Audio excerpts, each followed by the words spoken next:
Hey guys, Brad Danger here, and today we are talking about a car that society, Instagram, and your local hedge fund manager tells you is the absolute pinnacle of human engineering. A car that is supposed to cure your midlife crisis, fix your receding headline, and validate your entire existence on the floating space rock. The Porsche 911, except it's all a lie. The Porsche 911 is massively, embracingly, painfully overrated. Let me establish my street cred right off the bat. I am not a hater looking at this from the outside in. I am a victim of the Stuttgart psychological operation. I own a 997 Safari 911 that I built because the only way I could make this chassis interesting enough to tolerate was to lift the suspension, slap on some off-road tires, and pretend I'm running the Baja 1000 every single time I go to Whole Foods to buy overpriced asparagus. And sitting at home in my driveway is also a 996 Carrera 4S, painted in a color that I can only describe as clinical depression dentist gray. It looks like a melted bar of soap driven by a periodontist currently enduring its third divorced hearing. I bought these cars with my own human dollars, and because I own them, I have earned the right to say it. Porsches as a whole are overhyped as hell, and you all are out of your goddamn minds. Recently, Thomas Holland from the Throttle House dropped a tactical newt in the Autostrada magazine, and I am here to co-sign this beautiful manifesto. Thomas pointed out an uncomfortable truth about the modern car culture. We live in an era where everyone is terrified of having an actual unpopular opinion. Social media has brainwashed us into thinking that if we don't eat raw beef while praying for Joe Rogan, our testosterone levels will plummet. People are terrified to admit that the broccoli haircut looks stupid. They are terrified to admit that short-form content is melting our frontal lobes. And most importantly, they are terrified to admit that the emperor has no clothes, and the Porsche 911 is just fine. It's just a car. Let's start with the classic air-cooled market, because this is where the financial psychosis truly begins. The 964 and 993 generations, the 80s and 90s 911s. Since COVID, these cars have skyrocketed in value like a meme coin pumped by Elon Musk on an Adderall bender. You go on Bring a Trailer right now and it's no longer an auction site. It's a financial domination fetish parlor for tech bros who made too much money in logistics software. They're paying $130,000 to $150,000, sometimes $200,000 for a 1990 Porsche 911 Carrera. Do you know what a 1990 Carrera is? It is just a competent sports car. It makes roughly 250 horses. A modern minivan would drag it to Gapplebee's in a straight line. Porsche purists will scream, Brad, it's a visceral, it's an air-cooled, you pay for the experience. Visceral is a marketing term used to justify when the air conditioning doesn't work and the steering column isn't trying to snap your wrists.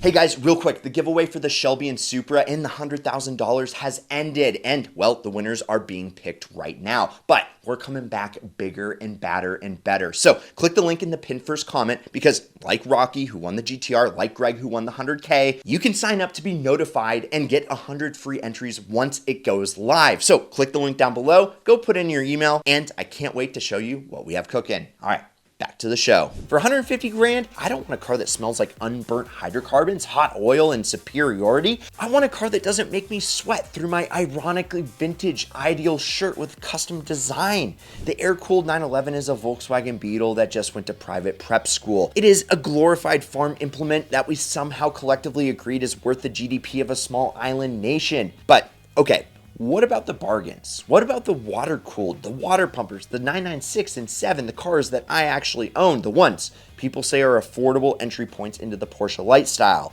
Well, let me tell you about affordable. Let me introduce you to the M96 engine. You buy a 996 for 25 grand. You think you just hacked the matrix. You think you're a genius. But you didn't buy a sports car, you bought a $25,000 ticking time bomb. The M96 engine is a German practical joke. You get on a Renless forum and the gray hairs are like, bore scoring is overblown. Just keep the oil warm and change it every 3,000 minutes. Shut up. Guess what? Mine, $40,000 engine replacement. Because of what? Bore score. I've seen 3 other of these grenade on a road rally. The engine block literally eats itself. It chews up its own cylinder walls like a methed up badger trapped in a metal trash can. And it's not bore scoring. It's the IMS bearing, the dreaded intermediate shaft bearing, LOL. It's like your worst nightmare hanging over your head every single time you take it for a drive. One day you're just cruising to the golf course in your sick 911. The next day you just hear this little rattle and boom, your cheap Porsche just turned into a $50,000 paperweight. I mean, the cost to rebuild the engine is literally more than the car is worth. Yeah, you could buy a C5 Z06, run it on cheap gas, beat the absolute piss out of it for 10 years, and it will never ask you for anything more than, well, maybe the valves and tires. But no, guess what? You're big time. You bought a Porsche because of heritage and the interior. I mean, it feels like a McDonald's play place slide that got left in the Arizona sun inside. The soft touch coating breaks down into a biological weapon. Every time that you adjust the volume on the radio, you leave a sticky fingerprint embedded in the knob like you're leaving DNA evidence at a crime scene. I paid money for this. I am an idiot. We are all idiots. And I love you guys. Now, the first thing that you should do when you buy a 996 is take the engine out, throw it in the ocean, and LS swap it, which brings us to the modern era, the current state of the Porsche 911 market. A base black 2026 Porsche 911 Carrera base with literally zero options is around $150,000. Why? Because Porsche figured it out. They realized they aren't selling cars anymore. They're selling a Veblen good. They're selling a symbol to the elite. New 911s are no longer the go-to midlife crisis sports car for upper middle class dads who just want to feel something on a Sunday morning. That's the C8 Z06. Instead, they are the lifestyle accessories you buy to Instagram between day trading crypto and agonizing over your macronutrients. It is just an outfit. It's a Rolex that occasionally requires premium unleaded, and here is the ultimate paradox of German engineering.